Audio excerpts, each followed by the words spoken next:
about foraging and sustainability and nutrition, and he ended up going to nutrition school, and I ended up learning more about the kind of adventures that he does and getting to know the community that's growing out in his area. So I'm really excited to introduce you guys to him. He's been getting more and more into psychedelics, and he's going to share with us in this episode a bit about his journey so far, specifically with mushrooms and some of his goals ahead. So yeah, without further ado, I'll introduce him to you.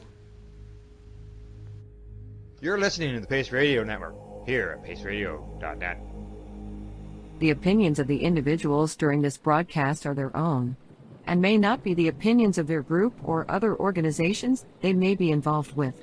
All medical advice during our broadcast is not a medical opinion and should be checked with your medical physician.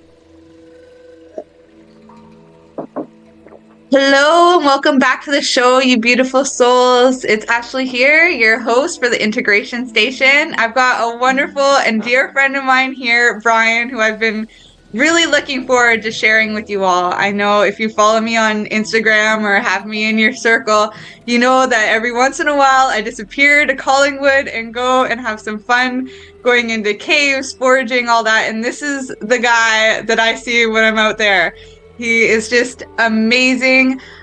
He always has so much insight when it comes to foraging food, when it comes to mushrooms. He's building a great community out there, and I had the privilege for his birthday to meet a lot of the people that are really, I guess, kind of new age in this space and coming together as community here, where you are in Collingwood. So I'm just going to pass over to Brian so he can share a bit of his story, and we can dive in, have a little fun on today's show.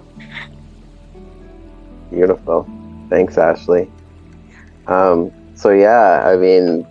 We can talk about so much today. My story, people are probably interested in the foraging aspect of things. I can certainly share that. I grew up in Burlington, Ontario, in the city. Definitely, there was, I always had a love of animals and nature that was just always with me, even though I was in the middle of the city. I grew up, had a couple vacant lots when I was really young around me. I used to love going in and finding bugs and stuff, and then just to see those getting torn down and houses built up, and it just kind of hurt me in that sense. And then I just became disconnected for so long. What the story I'm kind of going along with here is just the story of going through traumas and finding nature to be this amazing medicine for me, and nature leading me into where I am ultimately today, leading me to being curious about everything in life. I think I went vegetarian when I was 18, and that kind of opened me up to starting to think about my food habits, and then started watching some survival shows and getting really into that. And I was in the whole work grind out of school.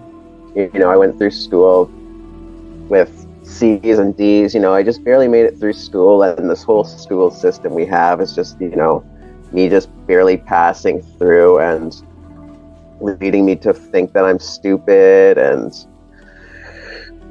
it definitely affects your confidence when you don't know what you want to do. I just was told, get a government job or get a trade, just to get covered, nothing about, nothing to inspire me to follow my passions or anything. Yeah, it's so, it's such a common thing, Brian. I think it's kind of even psychotic to expect a child whose brain is not even fully developed. Our brains don't even fully develop until 21 to 25, depending on the person, depending their life experience. I'd even say sometimes it doesn't happen until 40. The science says between 21 and 25. And it's like we're supposed to go into debt for something we're not even passionate about and be paying that off for the rest of our life. That makes no sense to me at all. The entire school system, yeah, I could talk about that for a long time. But I'm glad that you're bringing it up, because, you know, what you're sharing here is that you had your passion, you just lost it because of, you know, what you were being told to do that wasn't in alignment. Yeah, that's absolutely right. I like, as I was saying, as a kid, I recognized so many things, you know, loving nature, and then I just had it taken away from me. And there was this, you know, I feel like it's almost like kind of goes with like the hero's journey, you know, like returning back, you know, getting lost and separated and moving away from nature to return to it, and then to have all these beautiful synchronicities come into my life as I start following what I believe in and what I find enjoyable to myself, and not listening to what others have to say. So I think that's really beautiful. I forgot where I was going to go with that, but finding nature in this, and finding nature in the city is already a difficult thing, you know, but what you were finding it, and then, you know, and you were getting curious about life, and there's something beautiful about nature in that it's so simple but complex at the same time. Like, you can get lost on so many rabbit holes when it comes to nature, but when you look at it, you can still look at it with a simple eye too. I think it's very beautiful like that. And what you're saying is that you're finding these empty lots, and you get curious about bugs and plants and all that, and then they build it up. And it was almost like the city sprawl, or like the mold on the sandwich. As it was spreading, you were becoming more disconnected until you were able to come full circle. And I would love to hear more about that, like how you found your way back, even being in the city. I mean, we know you've changed your environment now, but what was that process like for you? Yeah, so ultimately, I think as I said, I was going through school, struggling. I pretty much, as I said, it pretty much led me to believe I was stupid, at which point, you know, high school. Well, I mean, I think I long gave up on trying to work at anything in school. I just pretty much at some point, I just didn't care about school. I just wanted to have fun and enjoy myself. So that's kind of where I ended up going, as just like, whatever, you know what, I quite frankly, because I was in the city, I was raised in front of a TV. That's all I did. And I just played video games. There was an escape, and I just wanted to play video games because that's what I enjoyed and what I knew. So I just did that instead of school.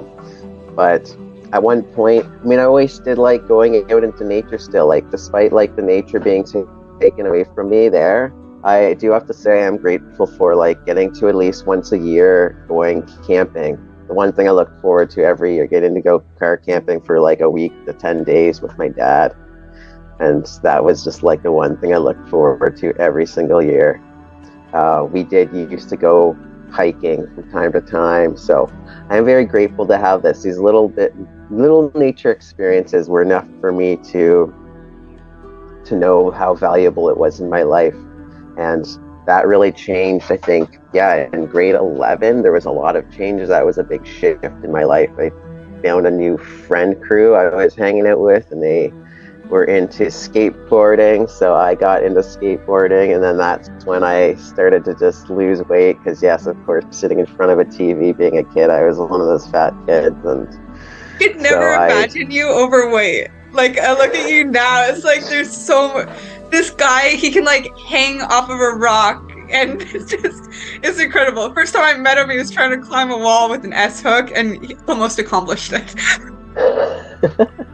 Do you remember that's hilarious. I remember now. Yeah, I tried climbing some super hard route, and I bailed off the first anchor, and I just had like one of those little like S metal things. I'm like, I'm not leaving a draw up here. I'm just going to. Hopefully this metal does not snap, but yes. I could not imagine you overweight. This is the first I heard of this, and I have to see some pictures. That's funny. I know, honestly, I do want to find some pictures. I'm gonna have to, over the holidays, when I go down to the city, I'm gonna have to go through the many pictures in the boxes in my grandma's basement and look for some, because yeah, I tell people this and it kind of blows people's minds like it is right now. But yeah, I mean, of course, if you're just sitting in front of a TV, and I grew up on the standard American diet too, so it's just that toxicity, and then to move away from it. So as I was saying, I got into the skateboarding, and then I don't know, like, I guess at some point I started getting out again, hiking with friends. You know, when you become that age, 16, your first couple friends start getting their licenses and getting to use their friends' cars, and we have that freedom, so we were able to get out and start hiking and stuff. And then yeah, so just little bits like that, I just found myself just wanting to get out of the city more and more. And as I went through school, I was saying I didn't know what I wanted to do. I ended up going back for an extra year. I did graduate with the minimal requirements, and then I didn't know what I wanted to do, so of course I followed what my dad had to say, and I went into the trades. So I took the Ontario Youth Apprenticeship Program after I had graduated, and I'm like, you know, whatever, construction is okay, this was kind of fun, but it was just certain aspects were. But then it's like, you know what, as soon as winter came around, it was like, holy shit, this is just like freaking cold and horrible. It's like the 9-hour days. It's just like such a toxic lifestyle. I started to see that, you know, like luckily, like what I was working on mostly, I worked for a couple people, renovators, and I know, like I said, I really didn't like it. It was just like, I mean, so I said there's certain aspects that made it manageable, but ultimately I didn't like it. And then I worked with my dad's friend who's a handyman, so some of those jobs were fun. I mostly like doing renovations and kind of like hands-on work like that, but ultimately it was like 9-10 hour days, come home, have a couple hours, eat dinner, whatever, go to sleep, wake up dreading the whole work cycle all over again. So I did that essentially for like 5 years, and I lived with my grandma. I remember specifically one time coming home and like being like, oh, this is bullshit, like why do people do this? I'm like, I'm not gonna live my life working 40 plus hours a week to like have like, you know, 2 or 3 vacation weeks a year to retire when I'm all old and decrepit and useless. This is ridiculous. And you know, all my grandma really had to say to me was like, you gotta pay the bill somehow. And just like, I'm glad I just didn't listen to her advice at all. So I'm like, no, this is bullshit. I'm like, if I have to do this, I will kill myself. And I found a way. I think some people are, you know, there's a lot of suicides that happen, you know, and right now, like, I don't know if you heard, but Trudeau has this push right now. Also Simon's, the fashion industry, I don't know if you know that, it's like a fashion store, Simon's, in a lot of the cities, and together with the government pushing assisted suicide on people. You leave the army, PTSD, here, have assisted suicide. You don't even have to wait 10 days. You don't even have to do a written request for it. It can be verbal. You know, there's I think it was 30% of the suicides were assisted. The government's helping with this this thing that I think is crazy. Like, if somebody wants to kill themselves, it's a sign that there's something not right with the culture and the environment. And if you can change that, then the person can still live and fulfill their purpose or dharma on earth. You know, you saw it as a chance. From what I'm hearing and what I know of you, is you saw this as a chance to change your environment and get your mind in a place where you could fulfill that dharma and rekindle that passion. You know, this is a real big thing. You know, people don't like that life, and that's why they're, you know, we're losing lives and valuable souls. Yeah. Absolutely. I mean, I do recognize that. It's just sad. I'm like, like I look back on like so many of my struggles and I see that. I'm like, at so many of these points, I chose my own path to move forward, doing what makes me happy. Where, yeah, so many of these points, any person, I recognize, the depression, the anxiety, in this culture, and so many of these points I could have just killed myself, where turned to drugs or alcohol to soothe myself, where I chose nature. And that's just engaging in nature. I mean, even like I was just telling my roommate yesterday, one of the realizations, something that I kind of have been taking for granted, is like my little garden behind me here in the windowsill. Even having a simple little thing like that in your life can bring happiness. Just having that nature, it's just the nature disconnect is huge, and people don't realize these things until they're actually in the experience. Yeah, and this is a real thing. There's authors that write on this, and it's instead of like ADD, which we hear a lot about, there is actually a nature deficit disorder. And if we did start diagnosing people with NDD, there'd be a lot more solutions available other than pharmaceuticals, which is the reason why a lot of people don't know of the diagnosis NDD. But nature deficit disorder is, the reason for a lot of eye disorders and why people are wearing eyeglasses. And by the way, in 2022, so for this year, the highest monopoly industry was eyeglasses. But this goes beyond that. This also goes to mental health disorders.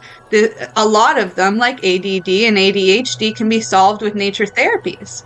A lot of suicidal ideation can be solved with nature therapies. Yeah, 100%. That connection that we get back. That's it. Like, from my own realizations, it's like, if you could like boil it down to one issue that our culture is suffering from, it is nature disconnect. Yeah. It all stems from a nature disconnect.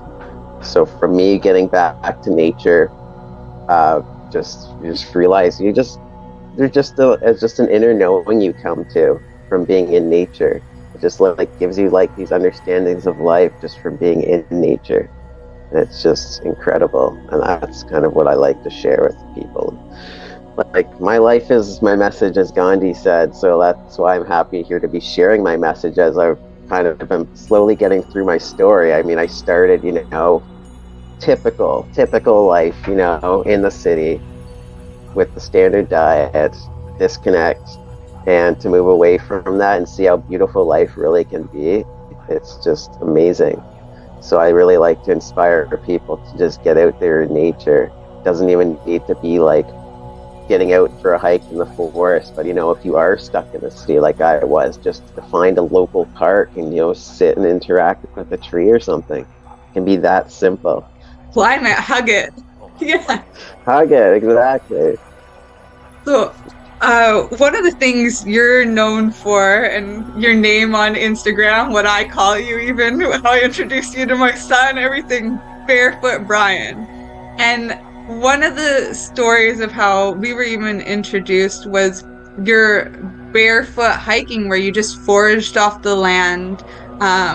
I think you were featured in a magazine for that when you did the Bruce Trail. I don't know if that's skipping ahead too far in your journey, but I'd really love to hear the lead up to that. Yeah, absolutely. So I wanted to hike the Bruce Trail. Well, first of all, as I was saying, I did move into construction at high school, so people are probably wondering how I got to from there. So As I said, I was doing construction. I did, residential, commercial. Commercial was particularly horrible, but like even the residential stuff, it was like, it was horrible. I'm like, I'm just working for rich people who want a new look in their kitchen. So we rip it all out and just throw all this crap in a dumpster, all this perfectly fine material right into a dumpster. Or the commercial stuff where I was doing some framing, and you put up like, say if you were putting up a wall and you need some temporary bracing, you pop a 2x4 in there to hold the wall up, and then once the wall is secure, you pop that 2x4 out, that has a couple nails in it always gets thrown into a pile that then gets thrown into a dumpster. Like, it's insanity. And I couldn't be part of that. So I'm like, I'm not doing this. It's just destroying my soul doing this work. And then I do have some friends to thank that kind of inspired me to start looking at like college programs. Basically from there, I found the Outdoor Adventure Naturalist program at Algonquin College, and that was just like absolutely amazing, just what I needed. So it was like pretty much all introductory level to a wide range of things. So as I said, I had gone car camping, but I hadn't done much in terms of, I did grade 11 outdoor ed actually. So that's the first time I did canoeing and a couple activities, which that was like, that actually very much, I think that's actually got me back connected to nature, is getting to take that program. But anyway, since besides that program, I hadn't really canoed, kayaked, did like skiing and whitewater rafting. We did like top rope climbing. So a bunch of like softer activities, and then there was the naturalist side of things too. So we had like geology and birding and astronomy, plant ID. We had kind of skills, wild edibles. So yeah, just a whole list of stuff like that. So it was like, all this stuff is like new to me. I just took this program, I saw the list of everything that was in it, and I'm just like, I didn't even know there was an outdoor adventure industry. So I'm like, I guess I can take this program and be a canoe guide or something. I don't know. I can imagine, I just go and do stuff. So I can imagine someone paying to do this, to pay someone to take them to do this stuff. I couldn't imagine it. But I'm like, well, all this stuff sounds sweet. I'm going to take this program for myself. I just wanted to take this and learn it for myself. So I think that's kind of, following your passions just opens so many doors. And then from there was so many synchronicities going on. So leading up to the That's how you know you're in alignment, right? Like, you did it for you, but now you're able to help so many people. And we're trained and programmed almost by culture that it's selfish if you do it for you. Or like what your grandma said, well, you have to pay the bills. And you're like, well, I'm choosing me instead of the bills right now. But you did it, and then what happened? The universe provided. The synchronicity started to come. It's like what Terence McKenna said about courage. It's like when you throw yourself into the abyss and realize that it's just a feather bed. It's not the end of the world. Everyone's like, it's the apocalypse.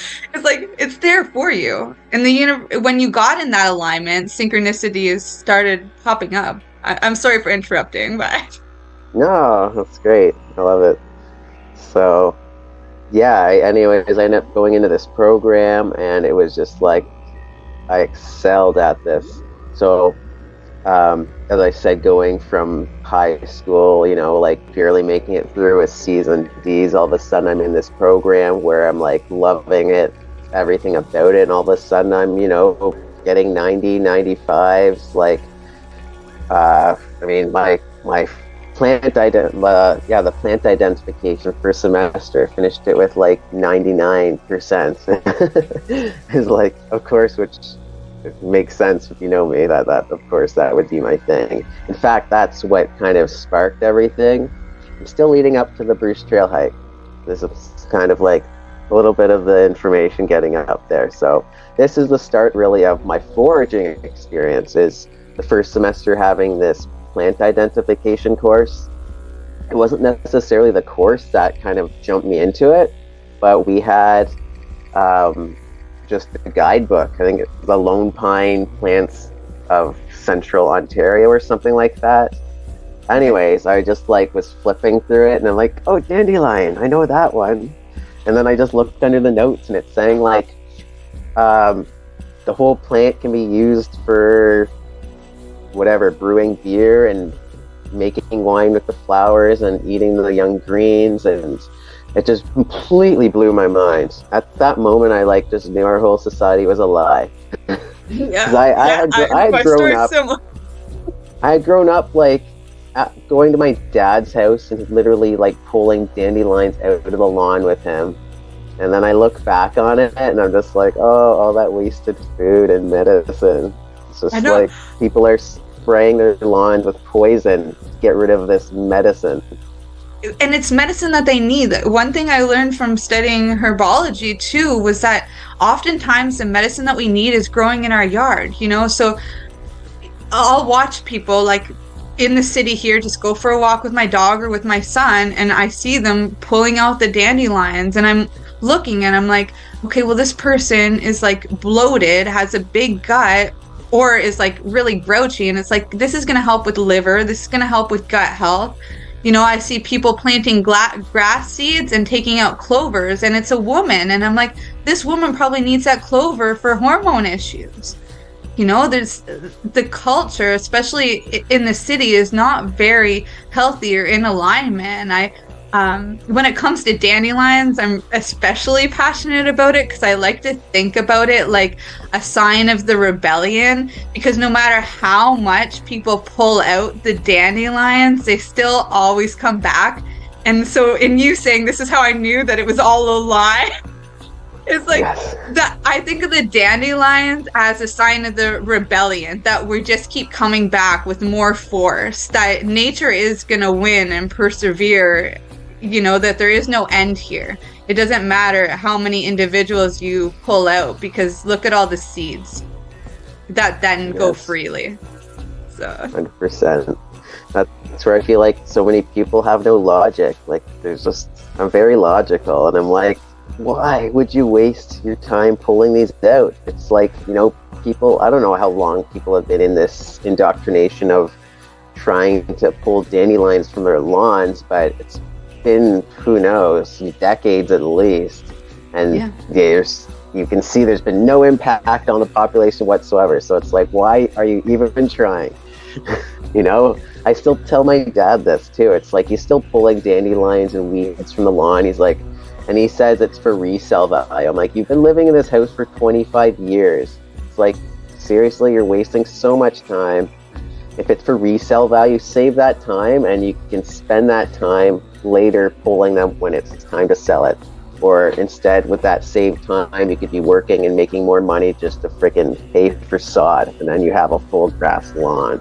You know, if that's what it came to, if that's what mattered. But anyways, that's besides the point now. But the dandelions gets me pretty worked up to see that. But yeah, anyway, so yeah, the dandelions, that just blew my mind. So I started with dandelion, just seeing that they were edible, and then I flipped the page and there's like common plantain, a plant that I knew from when I played soccer growing up, literally sitting in the grass when the coach would be talking. You know, you'd be like pulling the seed heads and stuff. I'm like, oh, I know that one. And then that's like, once again, medicinal, young greens are edible. And then it just kept being like all these plants I was like learning about. All were medicinal, or all were edible. You know, all had their uses. And it just blew my mind, and that's basically the start of it. That following summer, I had gotten like 2 more guidebooks. And then at that point, that's when I came up to where I am now. I'm in Heathcote, which is west of Collingwood in the Beaver Valley, working with Free Spirit Tours. I came here for a co-op the first year. I didn't know anyone in the area, so what I did was, like, with my free time, I was going to the Bruce Trail like 4 or 5 times a week. I'd just be hiking and doing plant identification, and just like then learning what they're used for and making food or medicine with what I found. So I would just walk. There's much easier ways of doing it, but this is just me, how I figured it. I just walked and I was like, that plant over there, that one there, I've seen that before, it looks distinct enough. And I would just flip through my book and pretty much try and match a picture with what I'm looking at. And then I started recognizing the plant families, characteristics and everything, and it just gets much easier from there. But I was like very committed on this plant journey right from that moment of learning dandelions were edible. And then we could fast forward from there to the Bruce Trail. I had always wanted. Oh, sorry, Brian. Let's take a break here, and we'll do a commercial. We'll let our sponsors share what they're doing in the psychedelic plant industry, and then we'll come back and you can share the rest of the Spruce Trail story. Sounds good.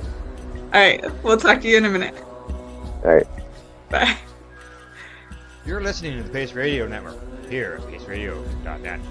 At Legacy 420, we believe in being different. Experience the difference of quality control. Our labs provide tested formulations for all of our products. Experience the difference in trust. Our customers can trust that we are following up-to-date COVID precautions for their safety. Experience the difference in accessibility. We're open 7 days a week. Please visit our website, legacy420.com, or contact us for curbside pickup as well as nationwide mail order shipping. Legacy 420 values overall wellness. Come and experience the difference of Legacy 420.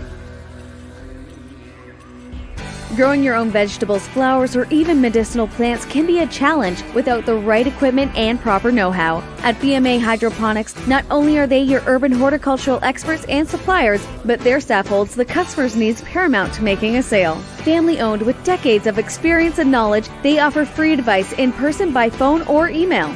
BMA Hydroponics wants to ensure you have the advice you need, which is why you'll find tips and tricks on different ways to grow, like wick, ebb and flow, drip, or aeroponic system, as well as other helpful links at bmahydroponics.com. If you can't find what you're looking for, just let them know, and they'll do everything they can to get what you're looking for. At BMA Hydroponics, each staff member also possesses a federal exemptee MMAR license, making their strong suit empathy, experience, and dedication to their customers. Because when you know how to grow, you'll have results that make you proud. BMA Hydroponics in Belleville, Ontario. Visit bmahydroponics.com. Let's share PACE everywhere. That way it can help create peace. People everywhere advocating cannabis education. CTCP operates medicinal cannabis signing clinic. If you want to grow your own medicinal cannabis and are located anywhere in Canada, then I'd like to suggest that you give them a call. They can be reached at 1-613-967-9888. That's 1-613-967-9888, and grow on with CTCP. Enjoy the buzz of legalization with Campbellford Lifestyle Shop. From lights to plant nutrients, books, consumption accessories, and more, we've got all your basics to grow or consume cannabis. Visit our info center or take a look at our piercing services and body jewelry, now available in-store through Campbellford Lifestyle Shop, 17 Bridge Street West, Campbellford. PACE Radio is the People Advocating Cannabis Education Radio Network. We are people advocating cannabis education here at paceradio.net. Welcome back, Barefoot Brian, all of our listeners. I'm just going to pass right over to Brian so we can dive back into his story, because I know it's good. It's a good one. I hope people are taking a lot out of this. So, yeah, it's a long one, but it's my story, and I know it has a lot of wisdom in it. But yeah, where were we? I think I was just getting to the Spruce Trail stuff. Right, so I finished my college program, finished that with honors. Yeah, pretty much just proved to myself that I'm quite smart and capable, where our modern system didn't work for me.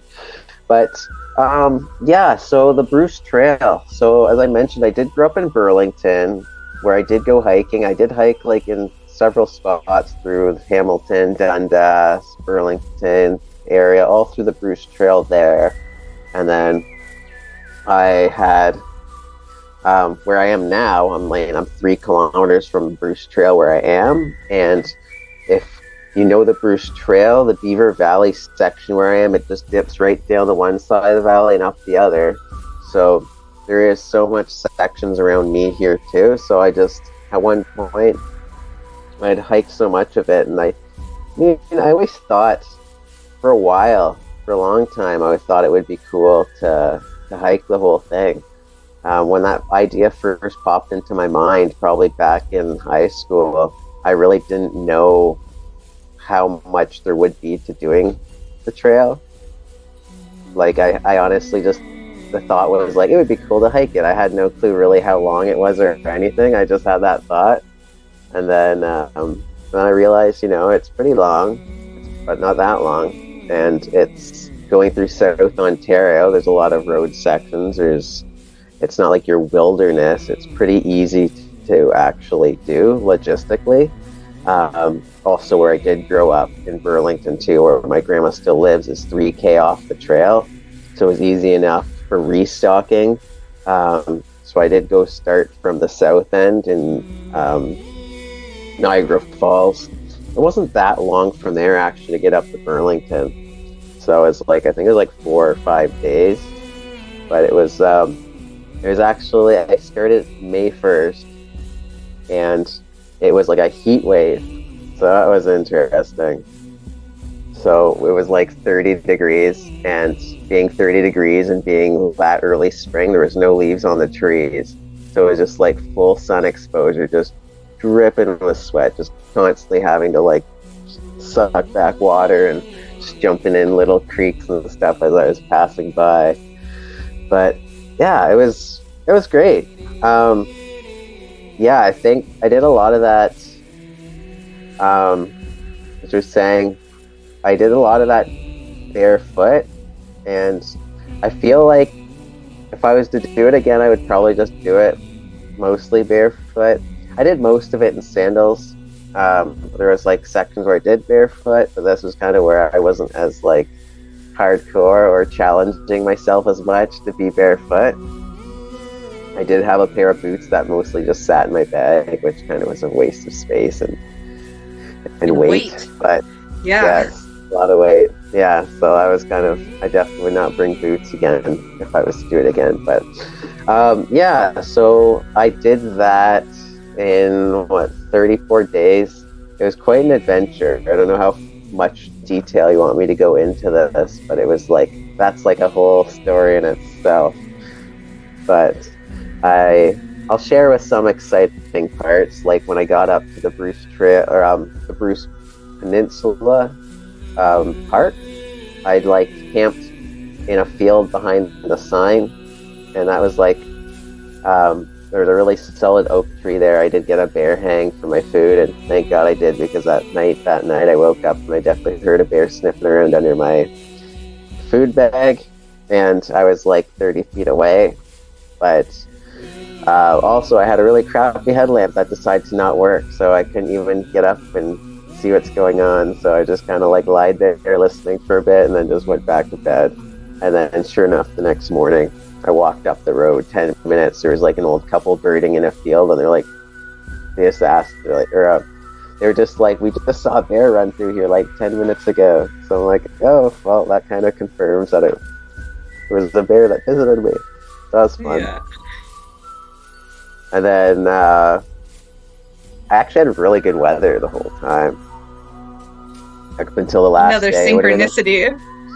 Yeah, so it would have been a 33-day trip, but the last day I ran into some people. They showed me the radar, and it was kind of this epic event where it was they showed me the radar. There's a huge storm coming in, so I basically and I didn't have any plans when I got to the end what I was gonna do.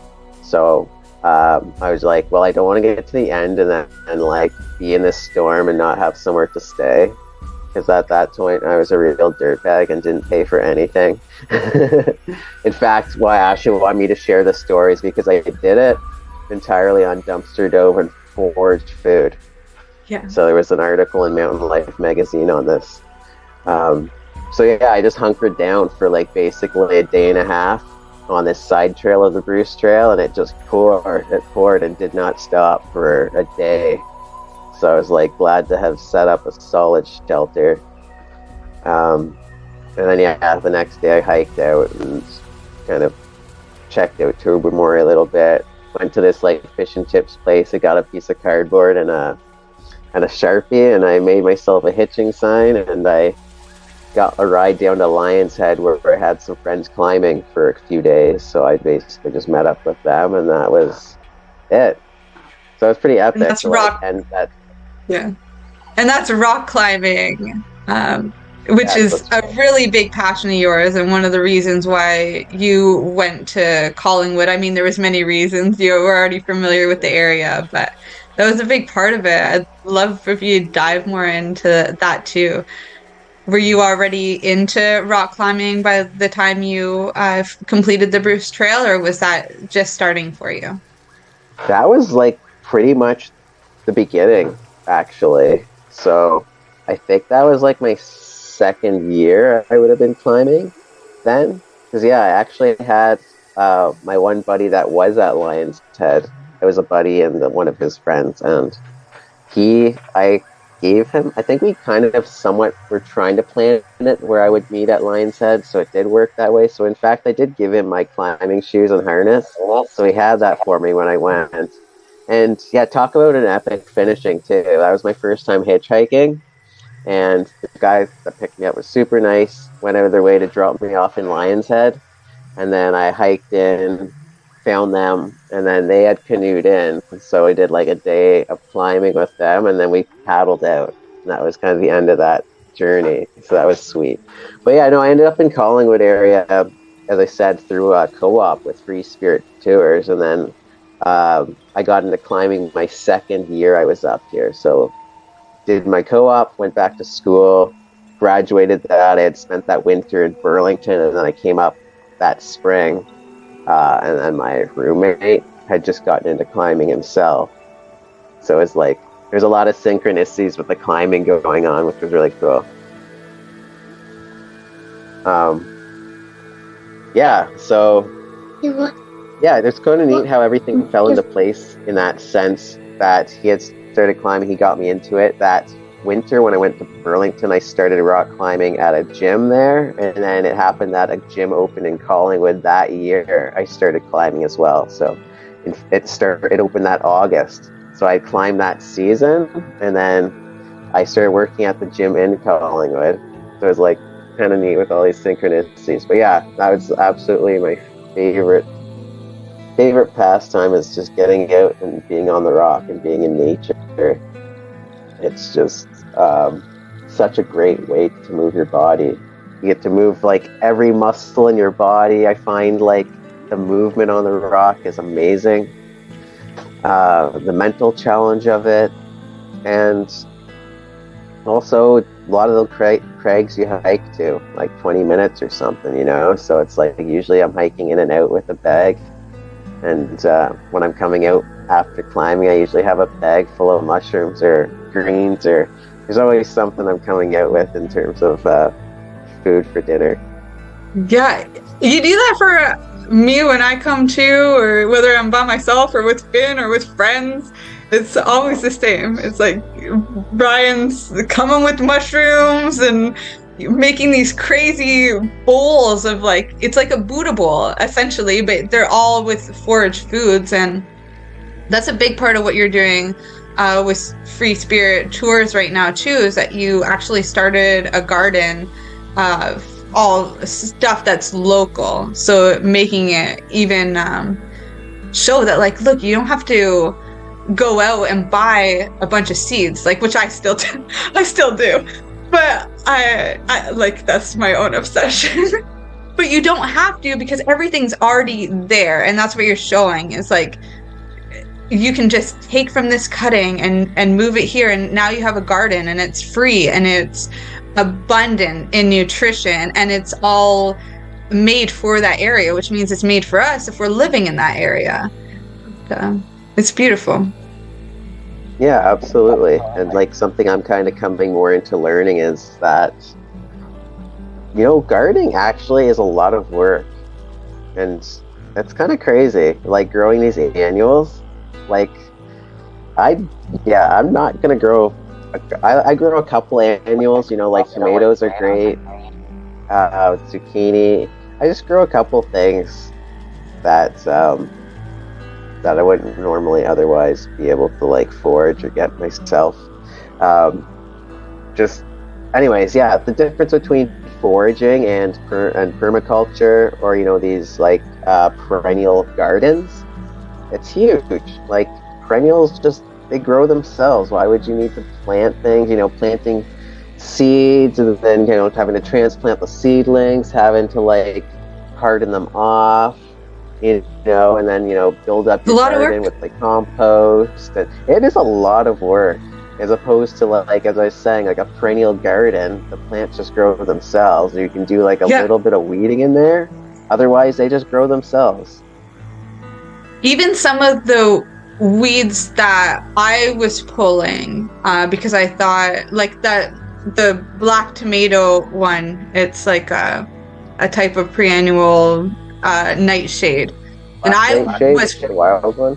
Yeah, I was pulling it out of my garden thinking that the kids might try to eat the berries and that they get sick from it. And it wasn't until I went to your place this fall and you were like, oh, here, eat these. I'm like, I've literally been pulling these out of the garden.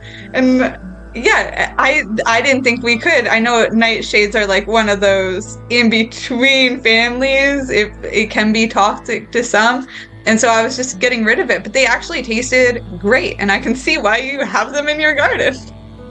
Yeah, so as I said, nature provides. We don't even need to be planting things. In fact, so many people, when I do foraging tours here, they're just like, I have that in my garden. It's just like a constant thing. And then people are so inspired to go, and then they just start finding what's in their garden. But yeah, I did start with gardening. When I first moved here, I did have like my garden. That was before I knew much about foraging. But then I started doing the plant identification of everything that was popping up in my garden. And I came to realize, I'm like, 90% of what's coming up is edible and medicinal. So we don't need the grocery stores. So we can feed ourselves. Yeah. We don't need Monsanto. Well, that's it, right? We're just so disillusioned and so disempowered in every way. Yeah. It's like nature really does provide everything we need. Like, it really was a Garden of Eden. And at some point, I don't know where that changed, but I think it still is, and on Instagram, I call myself a community garden because I feel like what part of my job is, I used to say whenever you're in business courses or trainings, they're always like, choose your one word, choose your niche, choose your why, make it one word. So mine came to Eden. And it's not that I'm religious or anything, it was the garden. And then I realized as I was creating this network of people who were passionate about foraging and psychedelics and all of this, that what it is a garden, but it's a global garden. And it's all about just connecting with these people, no matter where they are in the world, that are already doing it. So I can consider myself more of a community garden, just on a global scale than anything else, because it's what we're passionate about. And we are bringing that back, that understanding, that knowing, that like coming back to the garden. It's, it's like coming back home. Absolutely. Yeah, it really is. And part of that is that community aspect. We become disempowered in the sense that we have lost community. I mean, look at people living in the city in an apartment. They're crammed into these little cells, and they don't even know the person in the next cell to them, And they're told not to, that it might be scary. It might be a Jeffrey Dahmer next door or whatever, Yeah.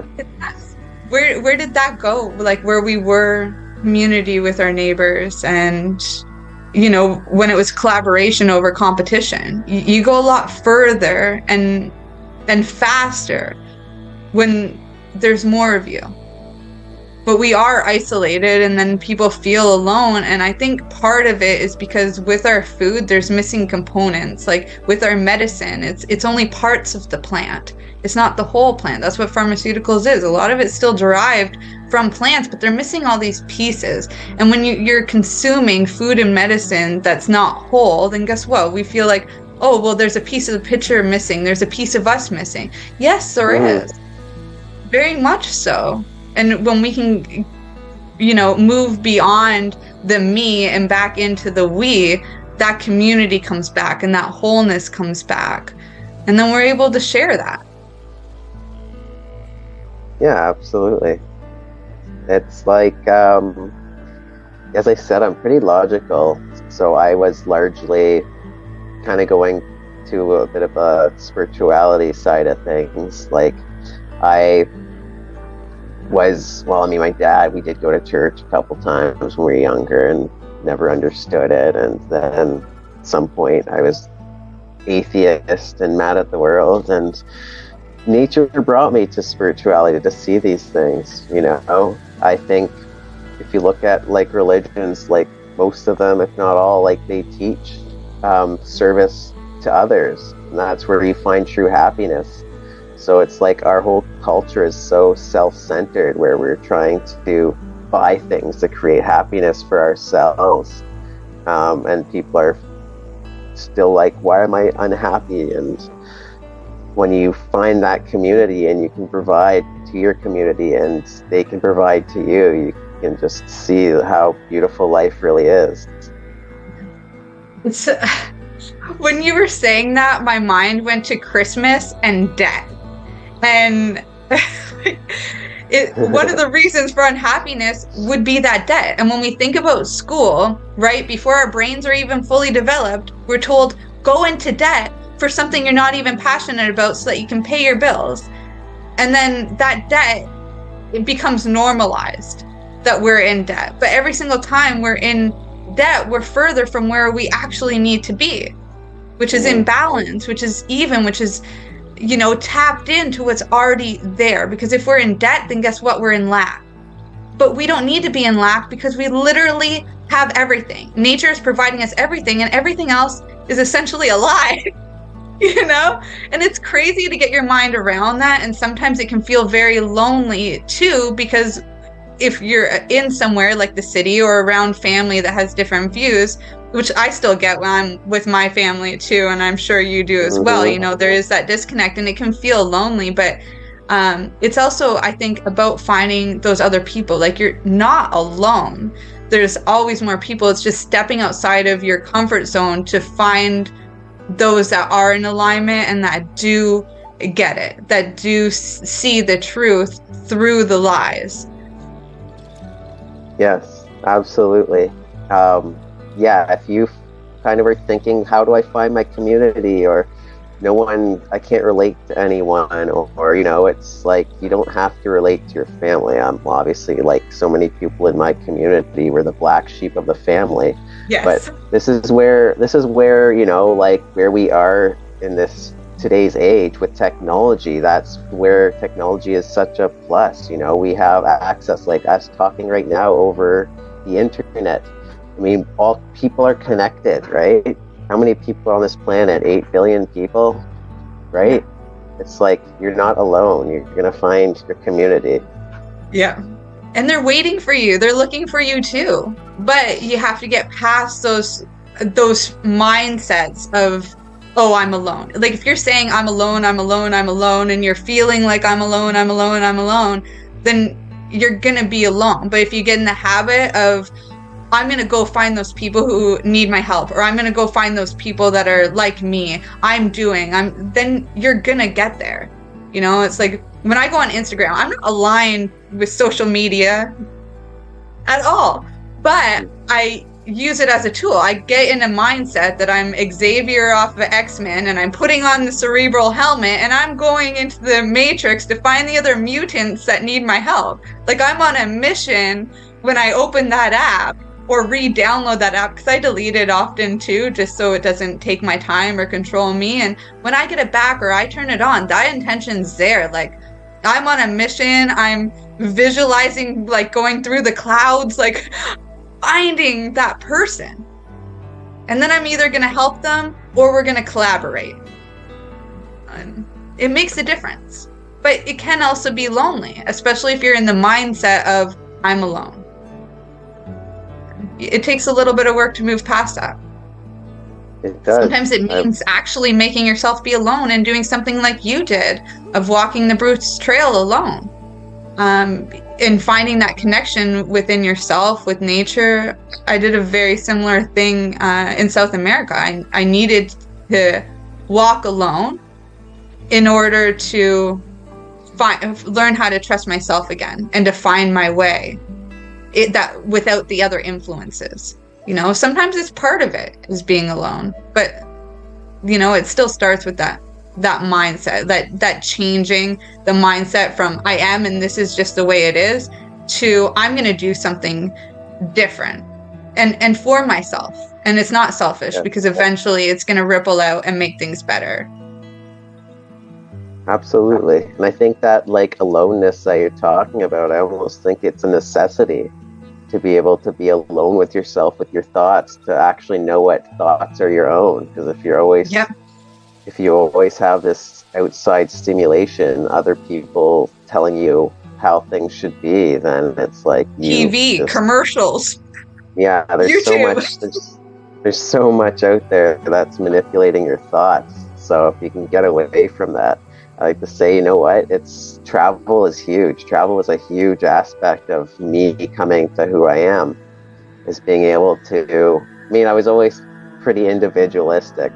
Society didn't really have too much of an influence on me, thankfully. But I know other people certainly have that more than others. But you know what? To go travel, to go to another country, to actually immerse yourself in that culture, to see, because we're a very toxic culture. You know what? If you can go immerse yourself in another culture and see that not everywhere in the world is like us, you're gonna get a real experience in how life is supposed to be.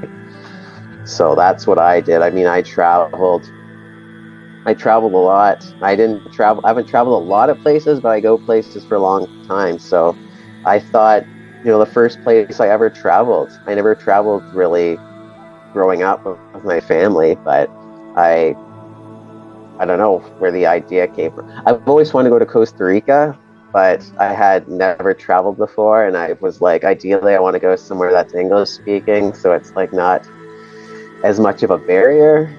Anyway, so I decided on New Zealand. So my first time traveling ever, I literally, well, first of all, I actually heard about woofing, which was cool. So I heard from a friend that takes woofers. I was like, that's the coolest idea ever. Can you share for anybody what that is? Like, I know what it is. You know what it is, but for anybody who's never heard that term. So woofing is WWOOF, Willing Workers on Organic Farms. It's an organization. You can look it up online, and you basically will register, sign up for it. You pay a fee. I think it's per country. But you pay your fee, you have a profile you set up, and then you basically like search on there for farms that are taking woofers. You can click on them and you can read their profile. It seems like, if it seems like a cool place, you can message them, basically figure out, you know, when and how long you're going to stay with them. And it's basically you're working 4 to 6 hours a day in exchange for food and accommodation. So perfect way to immerse yourself into the culture. And so you've even gotten cars, and I mean, you've had a bunch of different experiences. I'm sure you'll share. You know, some of them were like a little less fortunate, more dirtbaggy-ish, and others were, you know, set up with a car and like, you know, more luxury. Yeah. So most places I went had bikes, which is great, because you have like a lot of free time, and if you're out in the country or something, then some places, you can definitely get pretty bored if you're in the middle of nowhere and you have so much free time. But boredom is great too. You have to appreciate even boredom, because you know creativity is born out of boredom. That's beautiful. Thank you for saying that. Yeah, things that people don't realize in this crazy world where it's like we're never bored because there's so much stimulation. It's good to be bored. I can look back on these moments where I was so bored and I can see the beauty of it now. At the moment when I was in it, it was not pleasant, but I can look back and see how beneficial it was. So woofing, traveling, woofing, immersing yourself in culture. I forget where I was even going with this now, to be honest. but you can share some of your go on. I was getting at that as I was kind of transitioning kind of into my psychedelic journey, because I know that's what you're all here. So this is when I had I didn't really smoke cannabis at all. Like my dad was really against it, and I kind of got those values instilled into me. So I had friends, you know, that would smoke a a lot, and I'd hang with them, but I wouldn't smoke. And then at some point, the same thing with drinking too. It took a while before I finally drank, and then I had. Now you make your own alcohol. Yeah. So yeah. Anyways, I didn't really smoke much until I went to New Zealand, and then it was like so many of the people I stayed with would just like have their own homegrown, and you just see so much beauty of like people just helping you out, like I'd go from one place to the other, they'd give you a bunch of garden produce or whatever whatever they have, whatever growing, and then usually that also includes cannabis. So I was like, the one place I had stayed, he gave me like a big jar of cannabis, and I'm like, okay, I don't even smoke much. I'm like, I don't know, I guess I gotta get some papers. So I'm like, I guess I'm learning how to roll a joint now. And then I just remember how funny it was, because I would roll these little tiny little crappy joints, and I would take like 2 puffs and I would be so stoned. But yeah, I think that was interesting, because like having all that free time and then having this cannabis, like there wasn't the distractions necessarily. So it's like being able to just like have the cannabis and be present with it. Like it really like sit with my thoughts and have like all kinds of realizations. So that was pretty cool. And then this, at the same time as being there, this is the first time I've experienced mushrooms. Pretty awesome way to experience mushrooms for the first time. So the first mushrooms I ever really tried, psychedelic ones, was the Amanita muscaria, which is not the traditional psilocybin mushroom. No. So they were absolutely everywhere when I was on the South Island of New Zealand. Like literally, like lawns were just covered in them. They were beautiful. And then I happened to run into this guy, ended up woofing with him, a friend. But yeah, he was telling me that they are edible, because like so many books, if you look into like wild edible books and stuff, they say that Amanita muscaria is poisonous. Poison, you'll die, death cap. Yeah. Yeah. So he was telling me no, and then he showed me like there was this article, or what is it called again? There's like a whole like 100-page plus PDF just specifically on the Amanita muscaria, talking about processing it and stuff. You could probably just Google it and find it. Anyway, so I really read that, and I was like fascinated. So I like started experimenting with it. I ate a bunch raw.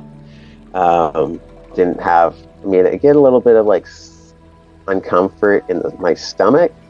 So like, yeah, eating it raw is definitely not the way to go. So I was reading, you dehydrate it, and then a lot of the ibutenic acid, which is the toxic part of it, gets converted to muscimol, which is the psychedelic part of it. I'm gonna try and work with it again. I didn't honestly have much with it there.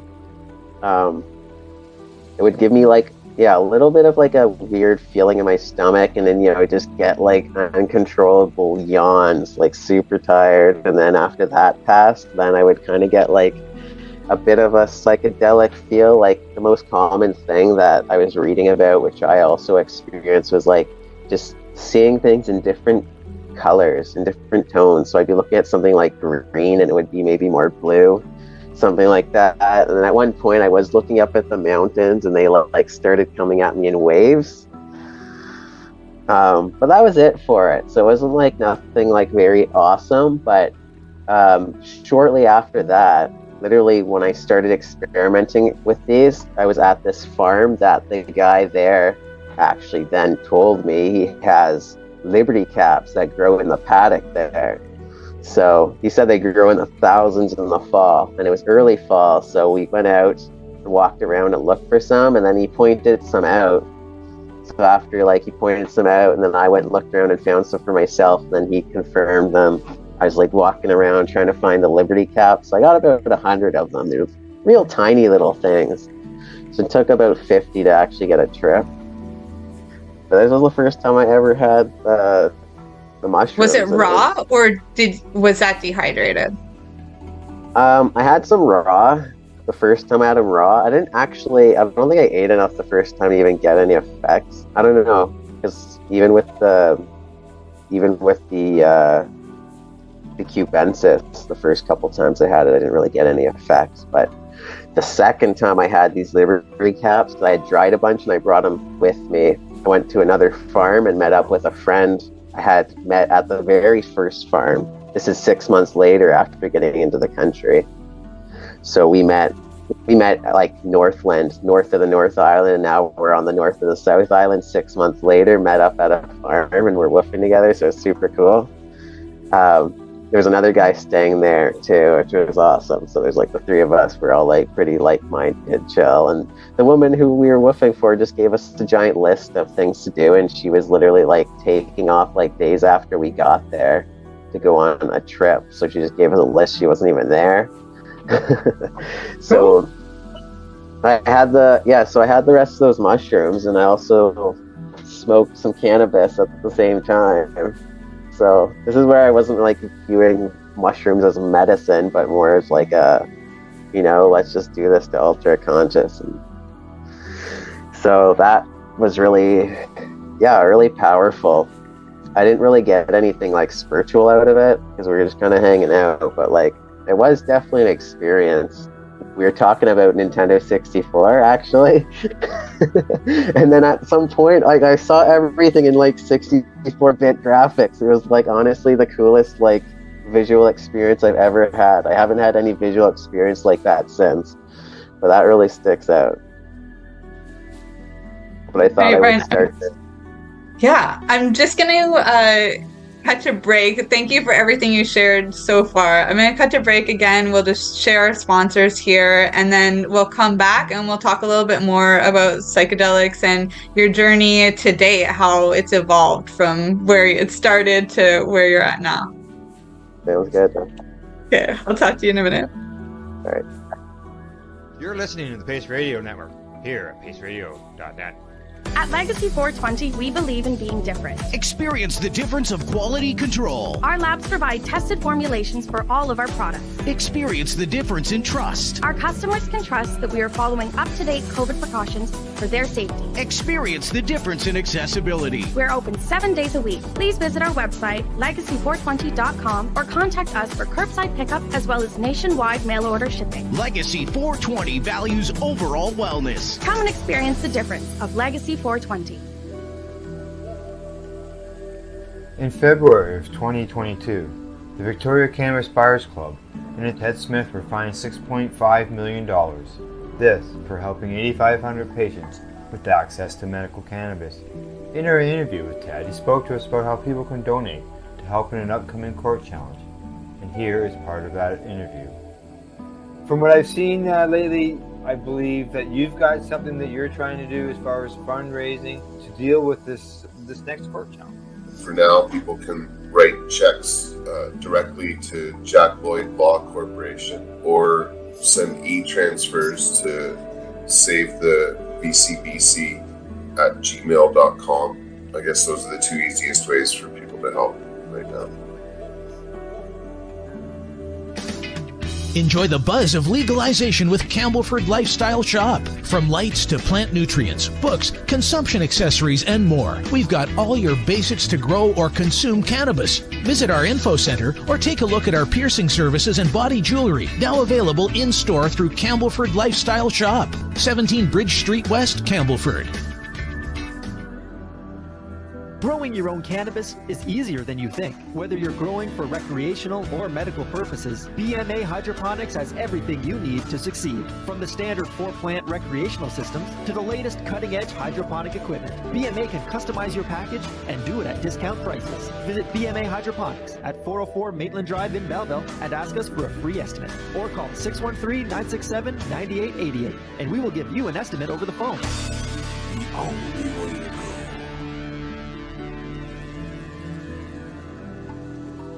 We are people advocating cannabis education here at paceradio.net. All right, welcome back, everyone. Welcome back, Brian, Barefoot Brian. I love it because it's so easy to remember. And normally you're in bare feet. Like I love when I go out to Metcalf or anything now, like that's literally your identifier. It's like Barefoot Brian. Like people know you. I know it's funny, but you know what? It's like at the same time, I'm like, okay, Barefoot Brian, sure, that's kind of my identity now. But at the same time, it's like it's kind of sad in a way. That's just like one more way we've become so disconnected from the earth. Like what I do seems like such a extreme thing, and I'm like, I'm just being me. I'm just being connected to nature and doing what feels good. Yeah. You know? But anyways. I got the same thing too. Like it was different in South America. If I wore my flip-flops or anything, just because of the communities that I was in, they'd be like, why aren't you in bare feet? And so I was encouraged, like, take off the flip-flops. And, you know, and flip-flops aren't a lot. And I oftentimes was like climbing in ruins and things barefoot. But, you know, in the city parts, people just pee on the streets and stuff. So I thought for cleanliness, wear them. But I still, like, you know, the community was telling me to just take them off, whatever. They get washed, like your feet get washed, the streets get washed, everything gets washed. It's okay, just be a part of the stone, be a part of the earth. And then I go to Denver, Colorado, and I did campo there. And then I went and I hiked Three Sisters and stuff again, barefoot. And I was still like in the mindset that this is normal, or I still had like that community encouraging me to just be barefoot, be like a child again, you know? And then everybody's like, oh wow, your feet must be hurting, and oh my god, how do you do that? And I'm sure like you get it all the time too, but I was just like, what was coming through for me is that this is a sense. It is a sense, like there is a connection there. There's a lot of stuff happening, and it allows you, or allows me anyway, like more freedom and more control and I feel more safe. I feel grounded, especially in high situations. But whereas with shoes, I feel unsafe. I feel like I'm not in control. Like I could slip at any time. Like I can't feel it. I feel like in barefoot, it's like a safety, a sense, like maybe not the sixth sense, but a sense.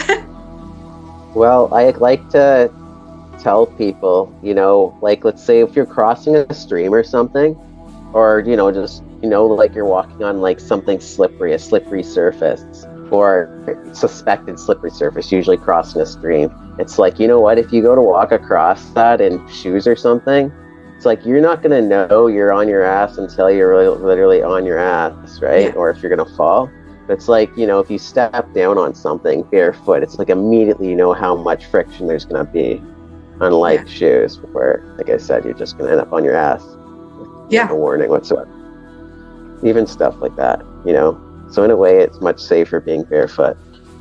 Yeah, I agree wholeheartedly. I'd like to get the courage to do it more in winter. Like even in fall when we did your birthday, I brought my shoes because I'm like, you know, am I going to need this to warm up? Which I did after we were done. Like I did the caves in barefoot, which was really helpful because if I would have done it in shoes, I think I would have gotten stuck in some of the areas because the shoe makes your foot bigger, you know?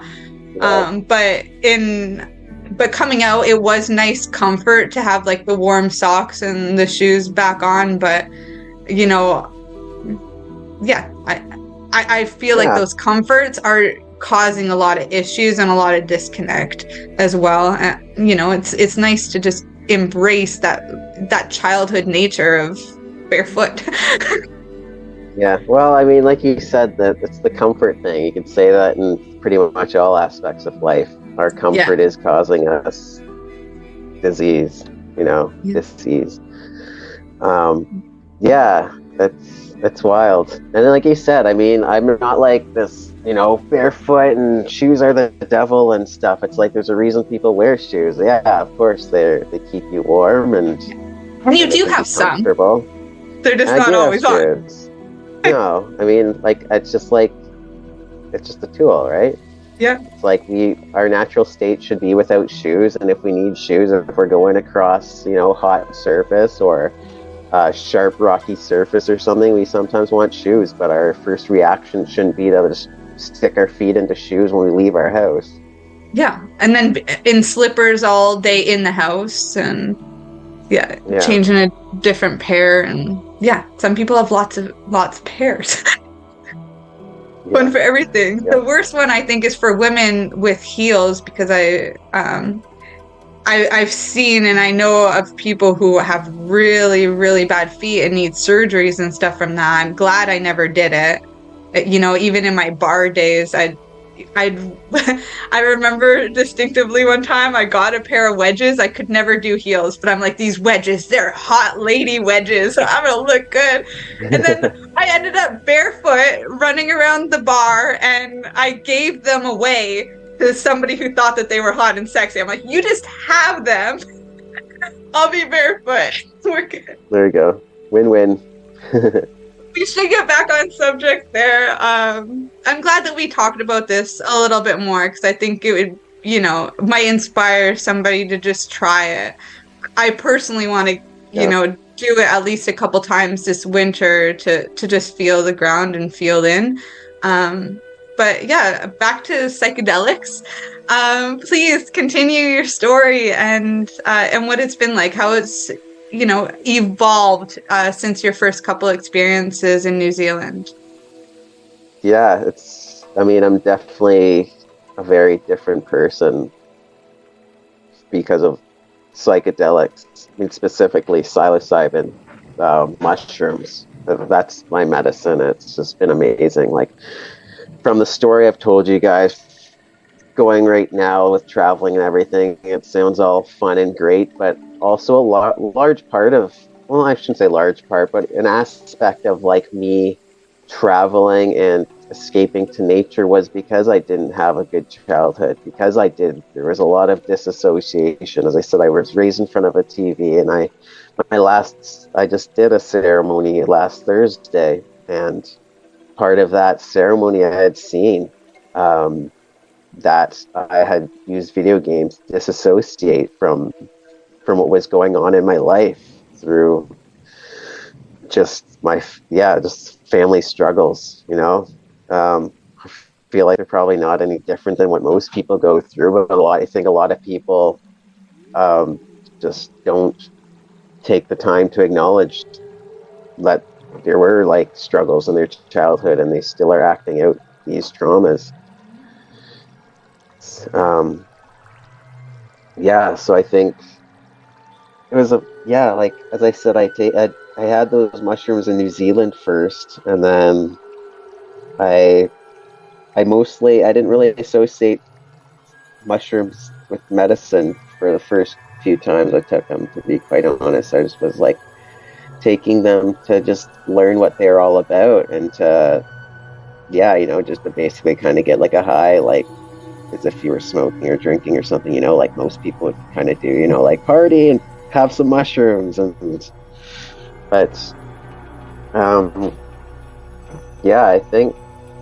don't think exactly how that kind of all unfolded for me. It's kind of interesting. So I went out to Victoria for a winter. That's 4 years ago now. I went out there to Pacific Rim College and took their Intro to Western Herbalism program. And when I did go out there, that's when I did realize I had been using so much. That's when I literally did start using cannabis a lot more frequently, and it was an escape. It started to become an escape. So when I did get out to Victoria, I had realized that first of all, I went out to look for a place to stay for the winter. I found a place to stay, but I wasn't going to move in there for, I had a week before I was actually able to move in. So I was sleeping in my car a couple nights. And then I kind of forgot my grandpa lives like an hour north of there, and he didn't have a place for me to stay, but his friend was like away, and I could stay at his house. But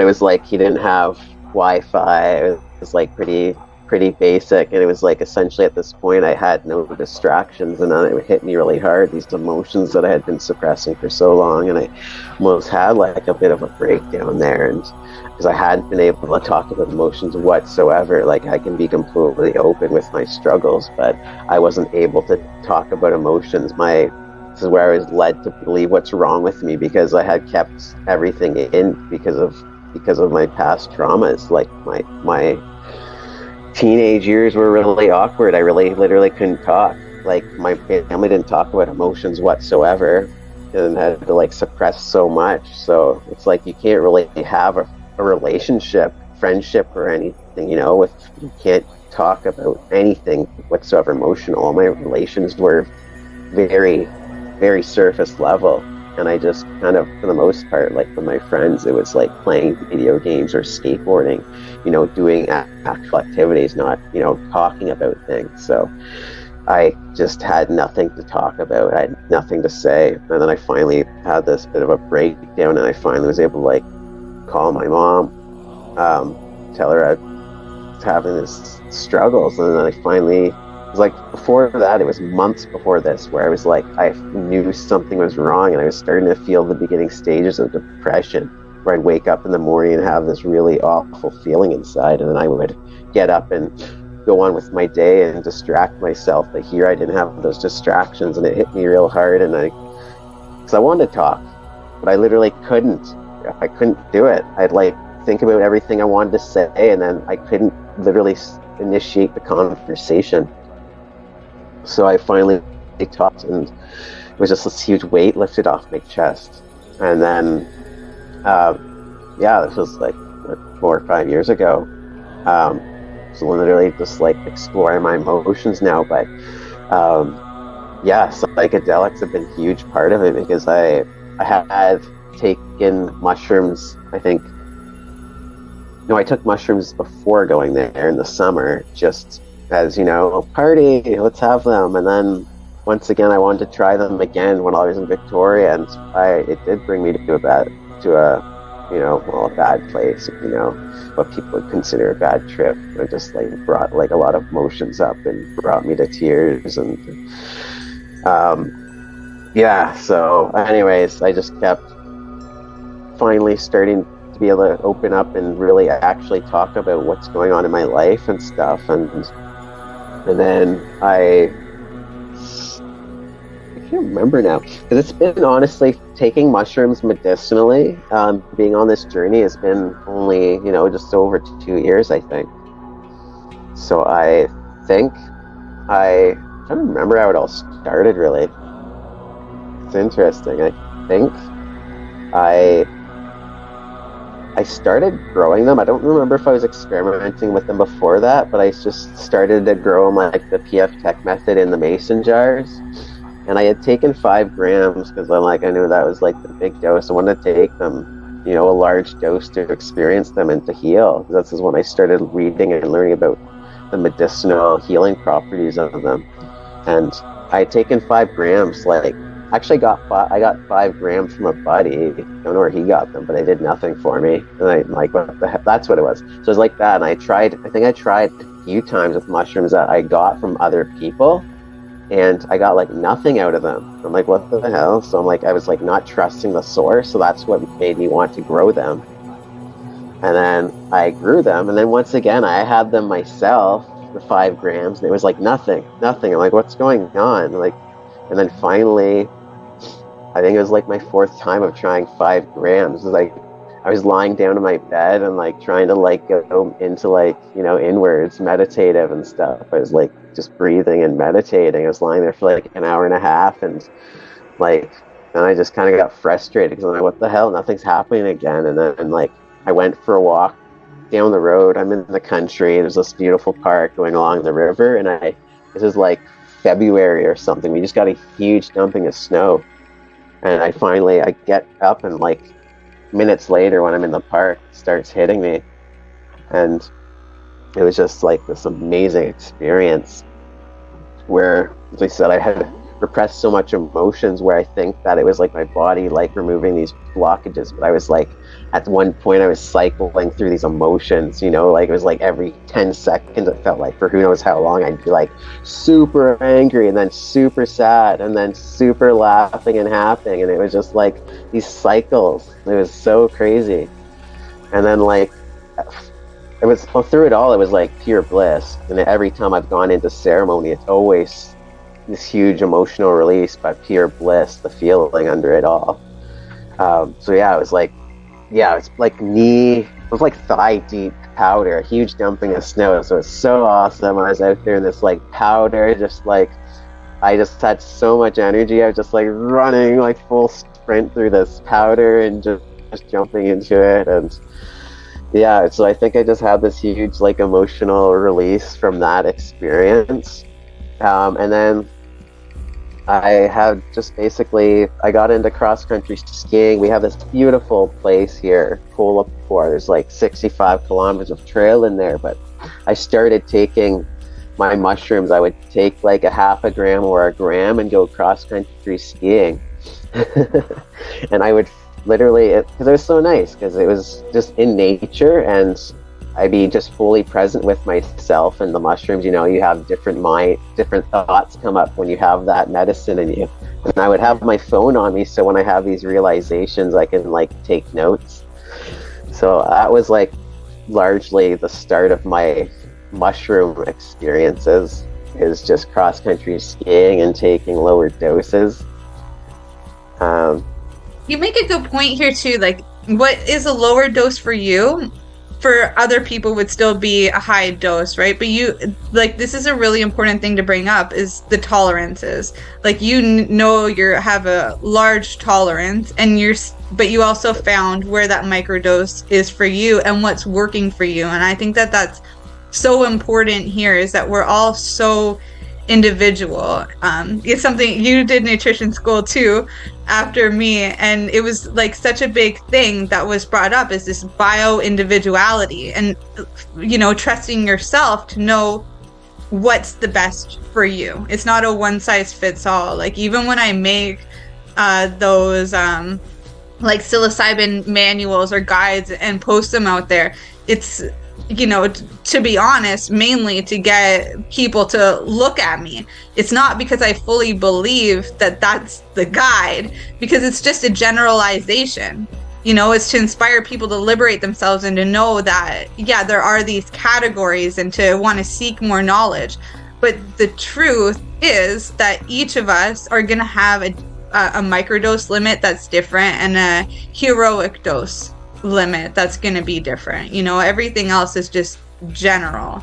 I think that's a beautiful thing, that both works with nutrition and diet, but also with this psychedelic realm. You know, which, you know, psychedelics, I think, are a type of nutrition. It's just that, again, with culture, we've been programmed to think that it's different and even dangerous. Yeah. You know, I still think it's so funny that, like, the Fantastic Fungi movie on Netflix is under the occult section. It's not under health or nutrition or diet. Really?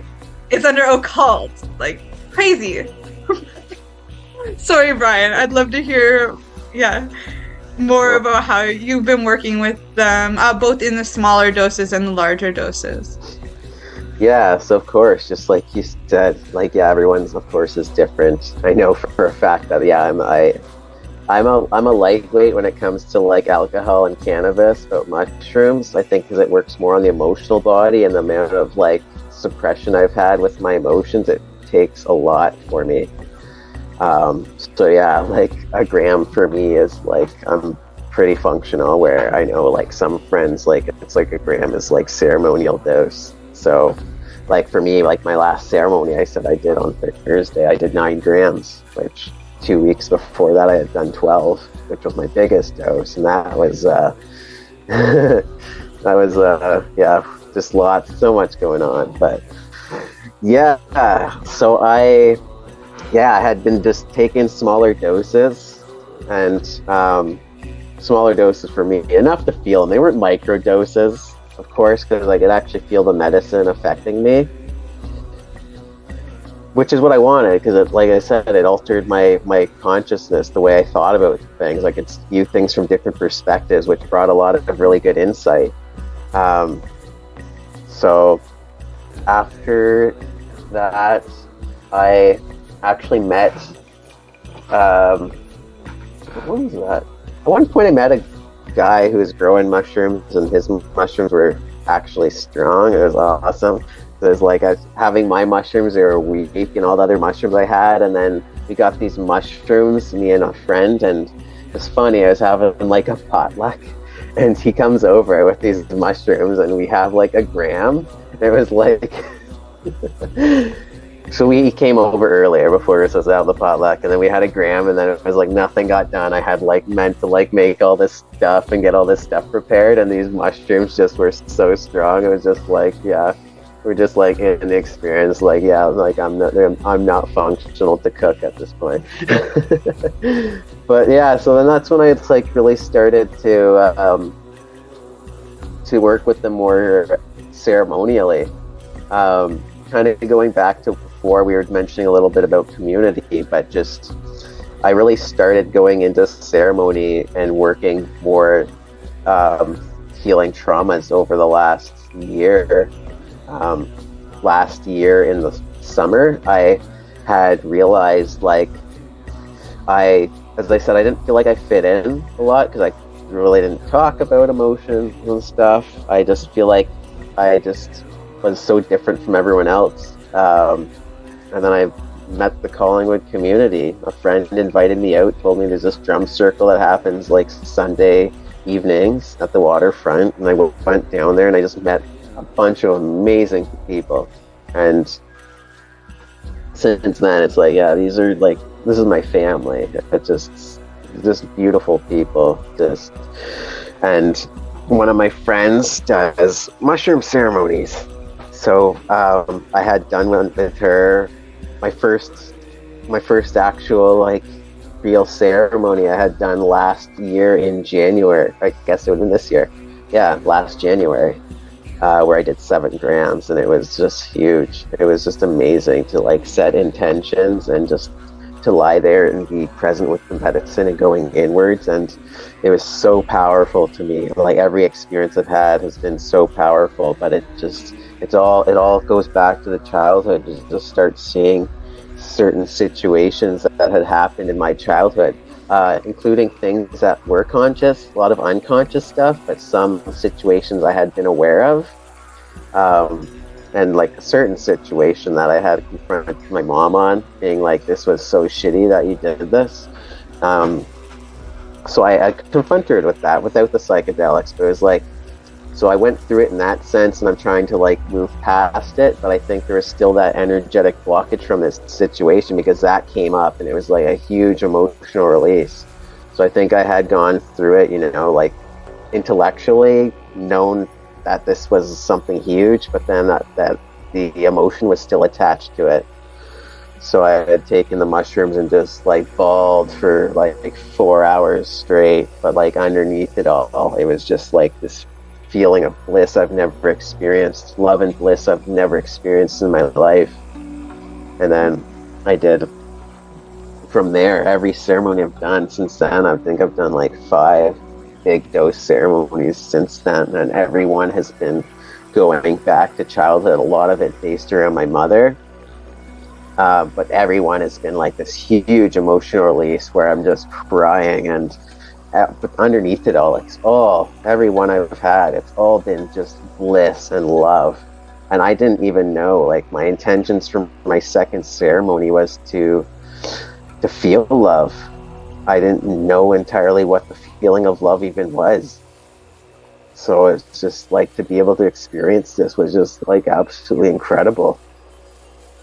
So, and you are so very loved. You know, I felt so blessed and honored to be part of your birthday today, or not today, but this year, and to meet your community and everything, Brian. Like, there was so much love and care, and yeah, it was just that bliss factor in the real world. You know, it's the psychedelics may have been a vessel for that, but you're definitely encompassing it in your energy, even when you're not working with them. Oh, it shows. Thank you. Yeah, and I'm like, that's just something I have to move into, seeing more for myself.